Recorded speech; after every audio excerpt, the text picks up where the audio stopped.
Moon Juice is a popular wellness company with fans of Gwyneth Paltrow and Shailene Woodley. It's a store which sells supplements and powders for health and well-being. Some of these include super supplements, moon dust, and adaptogens. Today I'm going to be discussing Moon Juice and touch on adaptogens in the wellness space briefly. So when you look at Moon Juice, you might think it has pretty nice packaging that's quite aesthetically pleasing, and the social media is quite aesthetically pleasing too. They have a pretty nice website. When I first saw it, I thought, yeah, I can see how this product could be quite appealing and could attract a lot of people who are interested in wellness. Just a disclaimer, I am not a dietitian, nutritionist, doctor, or any kind of medical professional. This is just information that I found online and some personal thoughts. Moon Juice has been promoted by Gwyneth Paltrow, who is the owner of Goop. So there was this article about Gwyneth Paltrow's morning smoothie, and the smoothie featured one of Moon Juice's products called Moon Dust. This got a lot of attention because the idea was spread that this smoothie cost $200. It became known as Paltrow's $200 smoothie. There were a few articles written about it. Then people, pointed out that it doesn't actually cost $200 every day to make this smoothie. The ingredients are still very expensive, but the ingredients are used over several smoothies, and therefore each one doesn't actually cost $200. All of this media attention around the smoothie brought a lot of attention to Moon Dust and therefore Moon Juice. A lot of attention was also brought to Moon Juice when an article about Moon Juice's founder, Amanda Chantel Bacon, was written, where it describes what she typically eats in a day.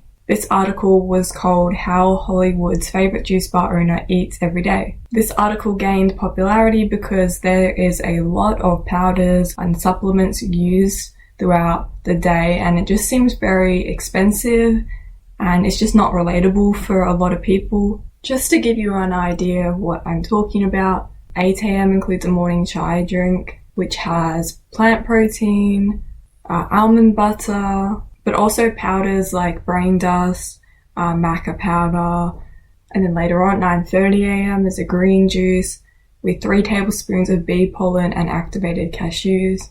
The rest is similar with more ingredients a lot of people likely have not heard of. I haven't heard of half of them before. It also says that Amanda practiced Kundalini Yoga that day at Rama Institute with Harry Javin. Little self-promo, I recently did a video about the Rama Institute to do with Kundalini Yoga, focusing on Guru Jagat and Yogi Bhajan. So what is Moon Juice's backstory? As mentioned before, Moon Juice was founded by Amanda Chantel Bacon. Amanda is originally from New York. She graduated from New England Culinary Institute in Vermont and moved to Los Angeles to work as a chef. Amanda was diagnosed with an autoimmune condition. Different Western medicines didn't help her, so she experimented with what she refers to as detoxifying her body from pharmaceutical drugs. She also went on a low sugar, high fat diet, and she looked into other natural remedies like super herbs and super mushrooms, and also had a good experience with adaptogens. So Moon Juice started in Venice, California in 2011 as a juice shop. It sold organic cold pressed juice and adaptogenic blend drinks. So in 2015, Moon Juice had 3 locations, and in 2018, Moon Juice launched a line of beauty products and supplements. Amanda also ended up launching a cookbook. So now I'm just going to talk a bit about Moon Juice's products. And to understand Moon Juice's products, it's important to understand what adaptogens mean. So an adaptogen in herbal medicine is a natural substance considered to help the body adapt to stress. A lot of Moon Juice's products contain adaptogens. For example, this product is called Super U. So ashwagandha is one of the adaptogens that is in this Moon Juice product. Ashwagandha has been found to potentially be beneficial for a number of conditions, but there's little research about how. Scientific studies have suggested that ashwagandha might be beneficial for a number of conditions.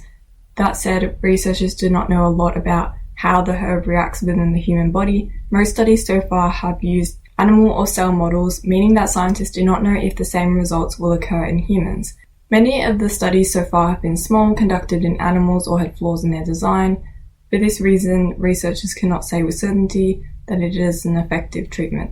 More work is necessary. I think considering the price of this and other products, I feel like it would be better to wait until there is more sufficient research supporting the use of adaptogens and the proposed benefits for spending that amount of money on buying these products. The Super U product is nearly $50 USD. Adaptogens are also not regulated by the Food and Drug Administration. I just think in general, a lot of the advertisements to do with adaptogens and the claims and marketing should be toned down a bit, considering the research isn't super sufficient. Rhodiola is another adaptogen that is mentioned.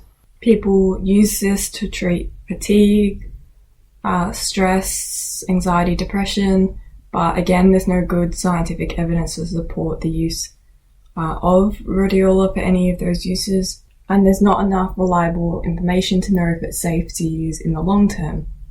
So in general, more research is needed to support the use of adaptogens and to support the idea that it's beneficial.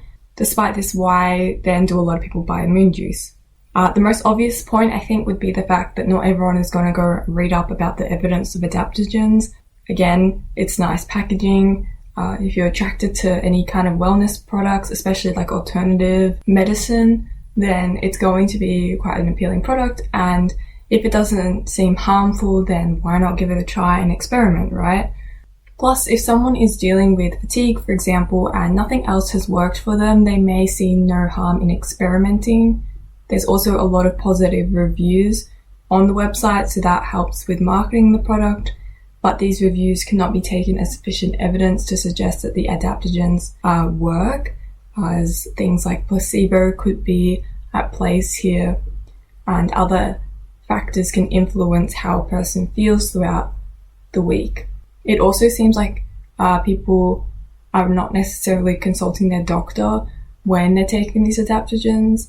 They also talk about adjusting our internal ecosystem to make oneself more resilient to stress that's happening in our external environment with adaptogens. And basically they talk about how, you can do lifestyle changes, but because a lot of people aren't able to make those lifestyle changes, for example, introduce meditation into their lives.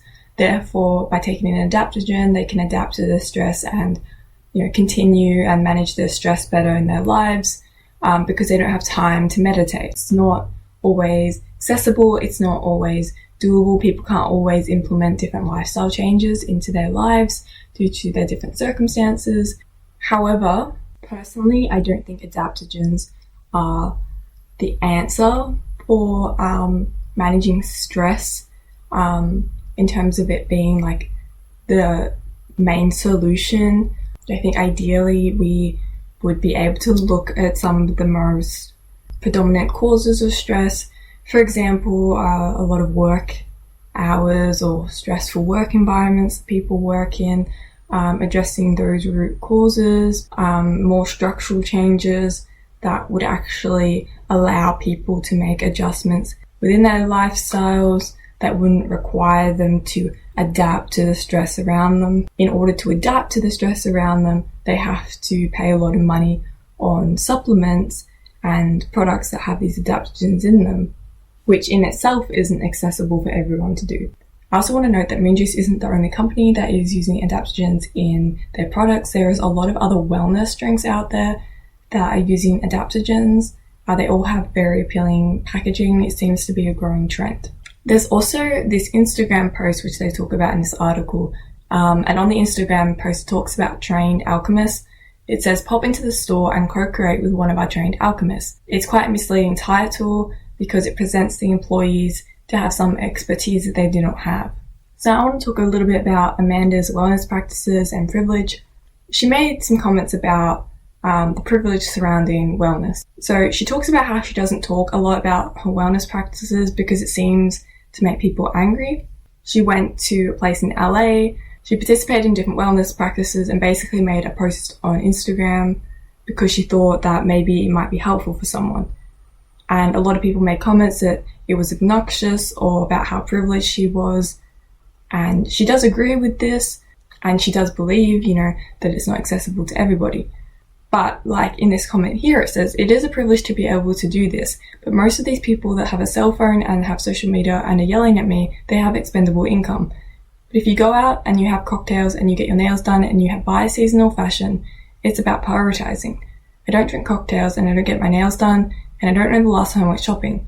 There seems to be this idea of, you think you're better than me, but I think they may actually be better off than me in certain ways because I'm actually so sensitive. Like something like this has happened to me that I need to prioritize these ways of going the extra mile to feel normal. The last part of this I can feel quite sympathetic about. I can kind of get where she's coming from with, if you're kind of sensitive to comments, or maybe you get very drained easily by certain things. You may feel like you need to take more time out for yourself in order to function normally. However, Amanda's still a public figure, and she has a large following on Instagram and other social media, and she runs a company. So there's a certain level of accountability that comes with that. And also, if a lot of people feel quite disconnected from her, they find the practices quite unrelatable, there's probably some substance to what people are saying. I think there's kind of a big assumption here that the people who are making comments have a lot of expendable income.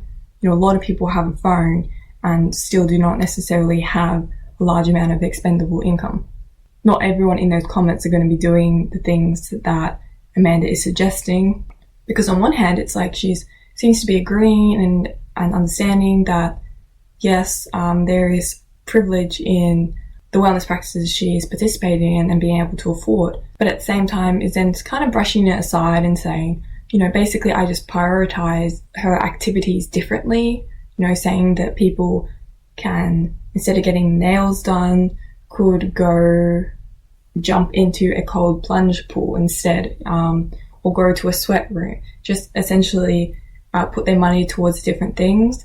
Then it kind of sounds like she thinks that a lot of people who are calling her out are in the position to do what she's doing, just has to direct their money differently. Accessibility also doesn't come down to just money, but also location. Some people might be able to afford the things she can afford, but where they live, they might be quite far from all of these different wellness practices. Those people in the comments probably don't have a large following and are selling wellness products as well. I think there's a bit of a difference if they posted a picture versus if Amanda posts a picture. Yes, there is more accountability for Amanda because she is a public figure. She's one of the faces of wellness, and many people are striving to work towards wellness, that specifically the image of wellness, which is on Instagram. So yes, it does have a significant impact. People may not feel like they are well enough because they cannot reach this certain level of wellness that, people with a lot of money are portraying online, where they can do all these things because they themselves cannot afford it or not in a location where those practices are accessible. Amanda has an origin story which others who also have an autoimmune condition or another kind of similar health condition which they haven't been able to treat with Western medicine. They might be looking for answers in Eastern medicine, and they might think that, maybe Amanda has those answers. Thus, her origin story is quite appealing as it is seen as successful. It's also perceived as a quick fix because all you have to do is take some moon dust, and it's a lot simpler than changing your lifestyle, for example. Natural remedies are very popular right now. Amanda is also a white woman in her early 30s who is conventionally good looking. So I think there is a lot of overlap with Moon Juice and other products in the wellness space right now that wellness influencers are advertising. A lot of people seem to like what Moon Juice is selling. Others seem to be more skeptical. As adaptogens become more popular, I think it is worth looking into how the products are marketed, especially when it comes to the claims that companies make about them and in relation to the evidence that is about those products. But that's it for today. It was a lot shorter than my usual video. Have a great day.